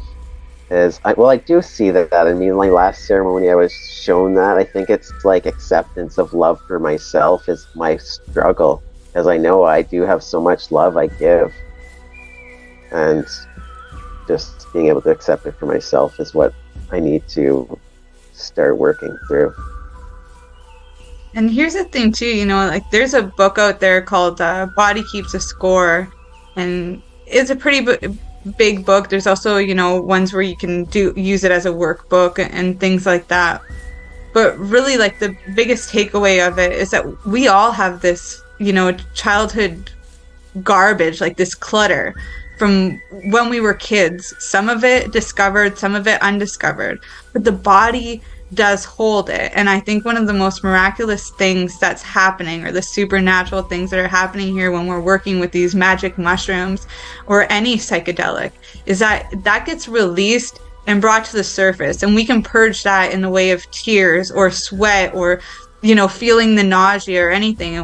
You know, automatically want to say that this is uncomfortable, but it's uncomfortable in the body too. So it's better to just feel the discomfort, get it out, you know, allow that to just get out whatever form, and then that automatically opens and makes space for that love to then go through, or that light. You know, I think a lot of it is bringing the light to that darkness. It's almost like the mushrooms, you know, or a seed growing underground, and, you know, it has to struggle to find that light.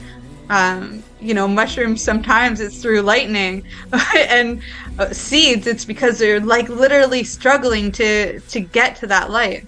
And it's so much a fractal of us.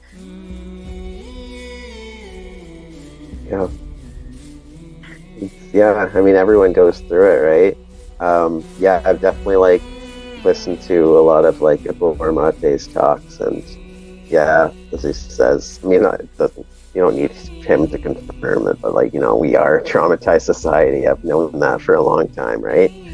We're so disconnected from nature. That's trauma, straight up, like right from the beginning, you know? It's connected from our mother, our real mother, like the birth mother. Yeah, we do have a physical being mother, but there's also the Mother Earth. That's the mother of all of us, the mother of our parents, of our grandparents, of every ancestor that came before us. You know, every witch or wizard that was like, you know, we're the ones that weren't burned at the stake. We're the survivors of all of that trauma, which is also blocked inside of us. And then we were disconnected from that, you know, but all of that is there, you know, and depending on which layers you're going here, we're able to like unfold where it is we actually come from and reinstill that connection to our mother, which is the earth, which is the plants, which is the fungi, which is the bugs. We're made of bugs, and everybody's putting on, you know, what's that called? The hand sanitizer and stuff. Yeah. It's like, stop, you're a bug. You don't want to kill yourself. Yeah. So much conditioning, and that's why mushrooms are amazing, because they just bring up, you know, the unconscious. So brings out the truth. That's what nature is good for, not even just, I mean, so much of these truths that people come to through psychedelics are what I've come through just from nature. So it's, you don't always need the psychedelics, but they're a fantastic tool. Like, I'm just going to continue working with mushrooms always. Like this whole winter, I'm not working right now. I'm actually looking, I have my website in the process right now, but besides hopefully getting some clients, I'm only working out at the climbing gym like once or twice a week. I plan to do a lot of inner work this winter. So I've got a question for you, Brian. It's one that I ask every guest that we have on here, and that's, if I was to give you a dandelion to make a wish, what would that wish be? And it can be for yourself or for the collective, whatever comes to mind. Well, that would be like to have 1,000 more wishes, of course. Go to a field of dandelions. That's what Finn says, actually, when he goes out and sees the dandelions. He's like, look at all the wishes. You know, some people would look at that and be like, look at all those weeds. We got to pull them out. I'm like, I love that my son thinks like that. That's great. Sorry, go on. Awesome. Yeah. That's a huge question. You know, I mean, I think that we all are looking for happiness and love. And of course, I'd love that to be what everyone can achieve. But I think ultimately the best thing I could wish for is for everyone to come back into alignment with Mother, with Gaia. We need that. We need that nature connection again, because if people can become connected back to nature, they can find their own truths. They don't need to be told what to do, but they will come to their own understanding. And then that's ultimately where the health is going to come to. You know, personal health and planetary health is just becoming connected back to nature. So that's what I wish for the world. Thank you. You know, it's so possible too. You know, I think on a lot of levels it is happening. The more that we connect back to our roots, to Mama Nature, the more that we're then healing ourselves, and we are a part of nature. And then so that has a ripple effect that then, you know, helps somebody else, another part of nature, you know. And yeah, the network, or the mycelium, continues to grow and spread underground, you know, these grassroots movements. Yeah, for sure. It's that ripple effect, definitely. Just by, you know, even just us working on ourselves, we create that change in the energetic field, the collective consciousness. So how can everybody find you, Brian? I know you're building out your website now. But you also have an Instagram account, and you're working with Free Spirit Tours. What are some ways that they can contact you? I'll, of course, link that stuff below, but what else are you up to? How else can people get in touch? Yeah, so as I was mentioning just now briefly, that I am currently getting my site together. I'm planning to have like my health history form up where people can find that on my site and start doing some health coaching for people. So I'm going to be doing the classic 6-month program. Not really entirely, just whatever generalist stuff right now. I mean, I just have so much knowledge to offer that I just need to start offering something, you know. So yeah, you'll be able to find me barefootbrian.ca.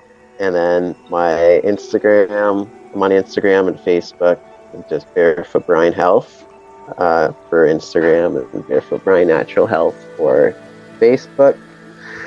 So that's where you can reach me. Or if you want to reach me in person, you just got to go look for me in the forest. Yeah. For the bare feet. Just start asking for Barefoot Brian. It works. Honestly, you guys, I've done this. I've lost him a couple times, and that's all I say is like, Barefoot Brian, and like somebody starts yelling or they know where he is. It's great. Yeah, it's a beautiful thing. I love it. Community. Being in a smaller community is awesome like that, because it just seems like everyone knows everyone through the grapevine somehow. So yeah, you definitely do get that.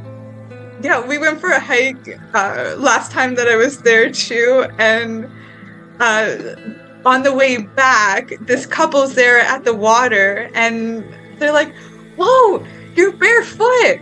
You must be Barefoot Brian! I've been meaning to connect with you!" Starts going on. All of a sudden, there's like, you know, beauty in the air, new creations happening. It's like great.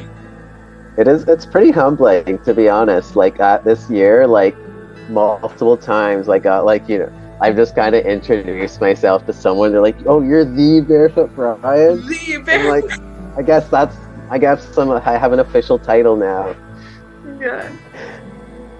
Well, thank you so much, Brian, for sharing your story here today. I know it's going to impact and inspire many of our, you know, many lives here, including our listeners. So thank you so much. I'm really looking forward to all the good to come.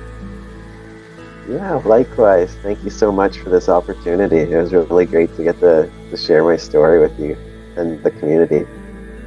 Thank you. We'll talk soon, okay? Bye for now. Bye. You know, growing up, I had flat feet. And so I would go to the doctor, and then they would make these arch supports that basically are a mold of your flat foot, and then you walk on them, right?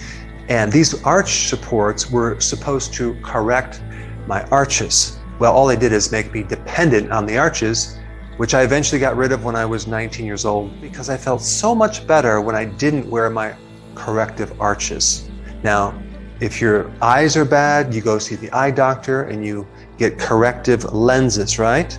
That basically never correct your eyes. Or if you have sleep apnea, you can go get this machine and you can actually put this mask on and it'll give you a constant air supply so you can sleep better, right? Is that going to correct anything? No, it's a way of coping with the situation. Or if you have high blood pressure, you can go to the doctor and they have a medication for that. Does that ever correct anything? No, it manages the symptoms, right? And that's pretty much what healthcare is nowadays. It's not correcting anything, it's managing your symptoms. And that's why I do all these videos, to help you understand things to do to correct the problem so you're not dependent on something.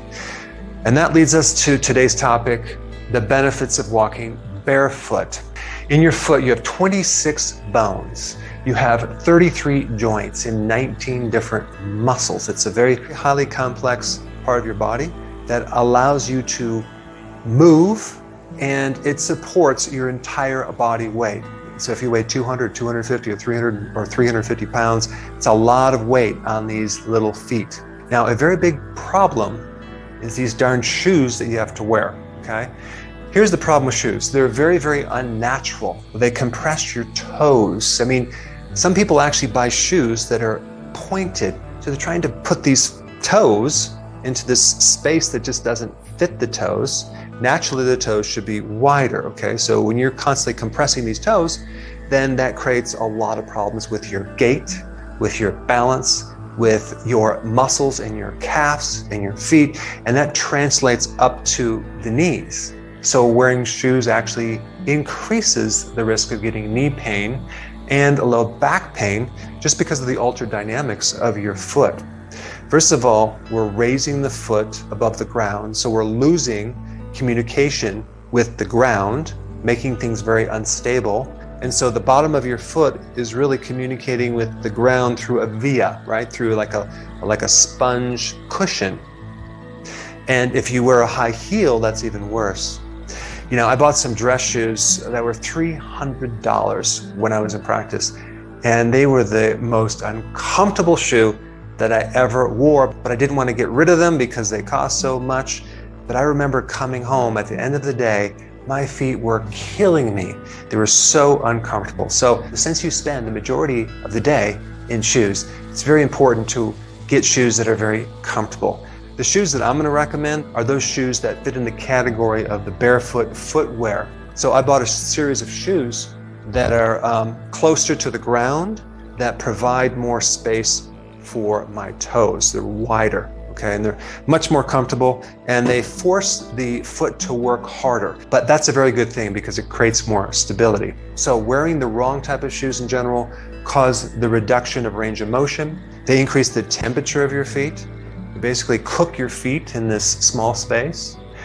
They create knee adduction. That means the knees tend to go inward, and that can throw off the dynamics of the knee, increasing the risk of knee pain.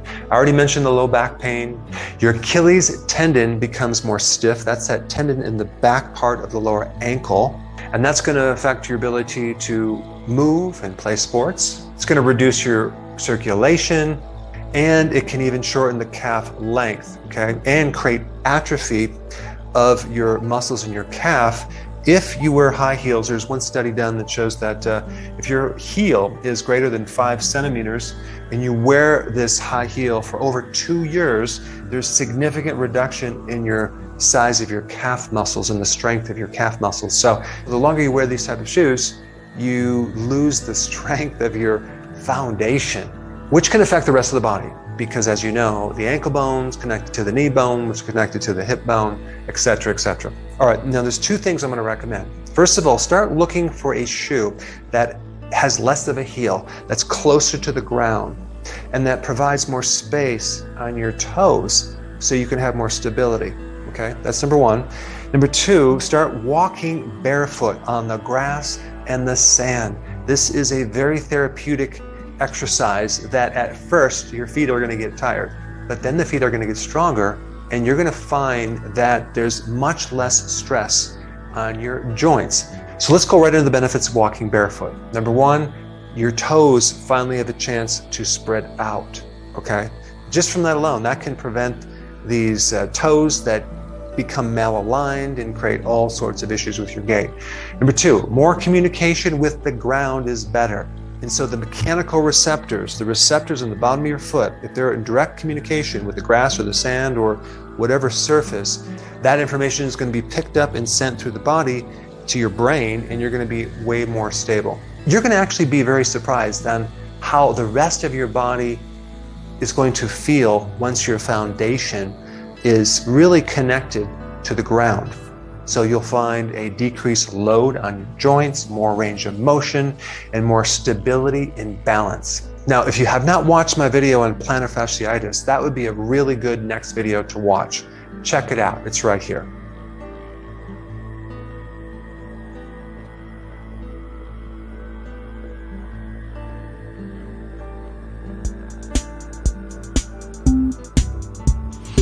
I've been foraging for as long as I can remember.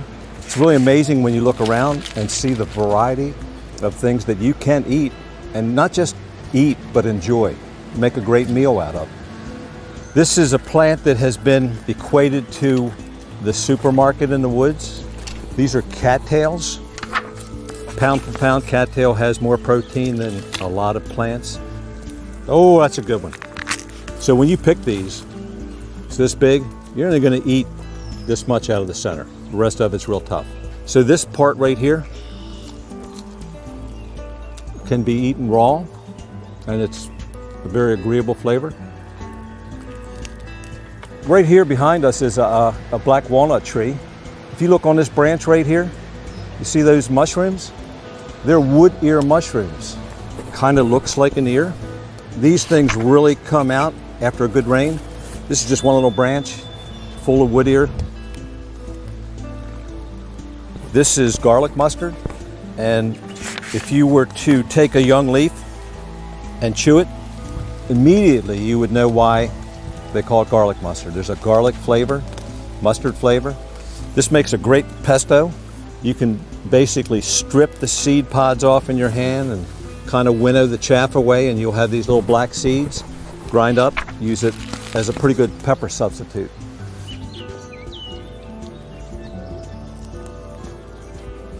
Have you guys ever tried these before?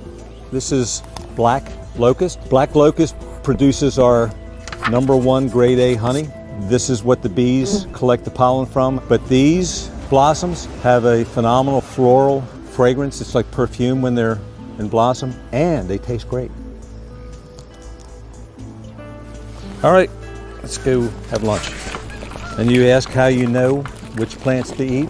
Sometimes if you listen real close, plants might tell you. So these are cattails. We're only going to use the inner part of this, really tender part, almost like a palm heart. It's quite good, just like that. But we're going to cook this up. We're going to take some garlic mustard. So I'm just going to break this up, and by bruising it, you're going to release a lot more flavor to it. So these are wood ear mushrooms. This is something that you find often in Chinese cuisine, sweet and sour soup. Now these are good to eat by themselves, as we experienced outside. Black locust flowers. They're great. They really are. It's going to give it a nice little floral twist to it. So this was an area that was brand new to me in terms of foraging. And it just really goes to show that you can go almost anywhere and find plants that you can eat. And now it's time to eat.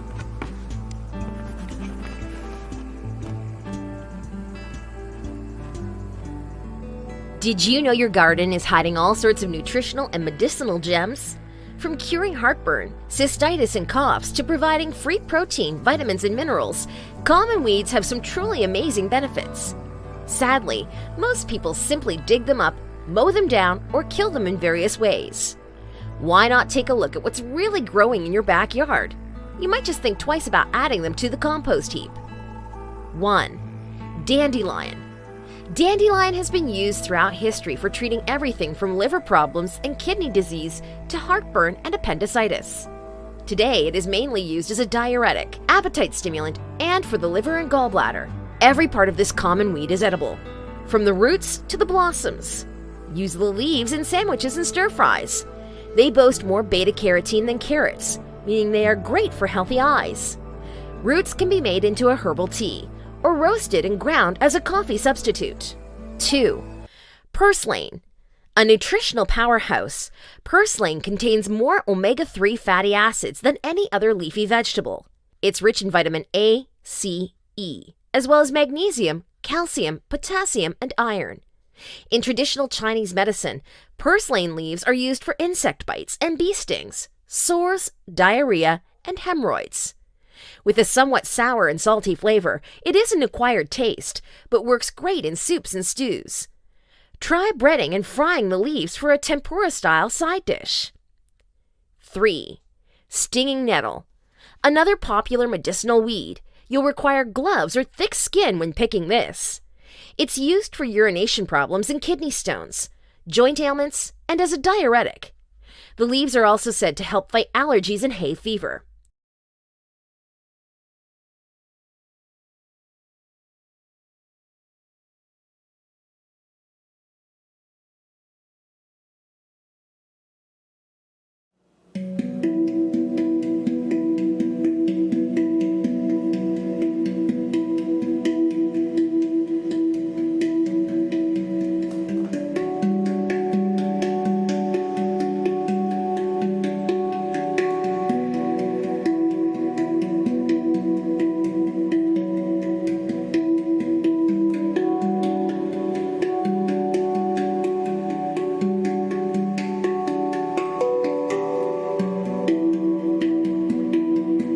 Listening to the Pace Radio Network here at paceradio.net. The opinions of the individuals during this broadcast are their own and may not be the opinions of their group or other organizations they may be involved with.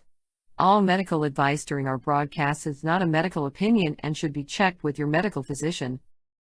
When you have a pain that's reached its peak, Legacy for 20, it's so unique. If organic cannabis is what you seek, here's your trusted partners 7 days a week. Suppository salves, vapes and drops, topicals, edibles, infused pop. Just when life seems like it ain't easy, at Legacy 420, enjoy a pop freezy. Lab tested products, make them the GOAT. Legacy 420 out on your road. Legacy 420 in Tyndonega Mohawk territory. Indigenous organic cannabis at its finest. What do you find at paceradio.net? People advocating cannabis education. Enjoy the buzz of legalization with Campbellford Lifestyle Shop. From lights to plant nutrients, books, consumption accessories, and more, we've got all your basics to grow or consume cannabis. Visit our info center or take a look at our piercing services and body jewelry, now available in-store through Campbellford Lifestyle Shop, 17 Bridge Street West, Campbellford.